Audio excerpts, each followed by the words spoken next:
गणपती ही कोकणची ओळख। कोकणामध्ये पारंपरिक पद्धतीने गणपती बाप्पाचं आगमन होत आहे। ओएसिस फर्टिलिटीच्या तज्ञांनी IVF उपचार पद्धतीद्वारे 1 लाखांहून अधिक जोडप्यांना मातृत्व प्राप्तीचा आनंद दिला आहे। मोफत अपॉइंटमेंट बुक करण्यासाठी आजच संपर्क साधा। गणपती बाप्पाचा जय जयकार करत कोकणातील प्रत्येक गावामध्ये घरामध्ये गणपती बाप्पाचं आगमन केलं जात आहे।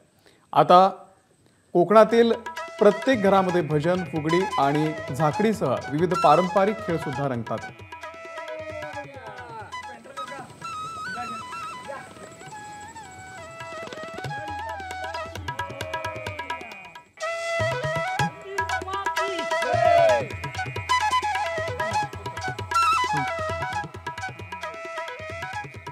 कोकणातल्या प्रत्येक घरात गणपती बाप्पाचं आगमन होतं। अगदी उत्साहात आणि पारंपरिक पद्धतीनं हा उत्सव कोकणात साजरा केला जात असतो।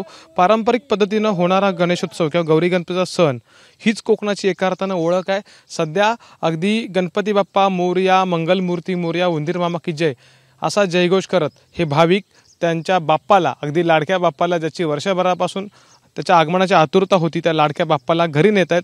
अगदी विधिवत या ठिकाणी पूजा केल्या जातील आणि त्यानंतर पुढचे अगदी 5 दिवस, 7 दिवस, 11 दिवस ते अगदी 21 दिवसापर्यंत कोकणातल्या घराघरांमध्ये हा गौरी गणपतीचा सण मोठ्या उत्साहामध्ये साजरा होईल। पारंपरिक भजनं, खेळ, महिलांच्या फुगड्या यासह सारा परिसर जो असेल तो अगदी भक्तिमय होऊन जाईल। आणि मला वाटतं याचीच उत्सुकता ज्याला असते तो कोकणातला चाकरमानी, जो मुंबई पुण्यासह जगाच्या पाठीवर कुठेही असतो, तो याच गौरी गणपतीच्या सणासाठी कोकणात दाखल झालेला आहे आणि अगदी पुढचे काही दिवस असाच हा उत्साह कायम राहील।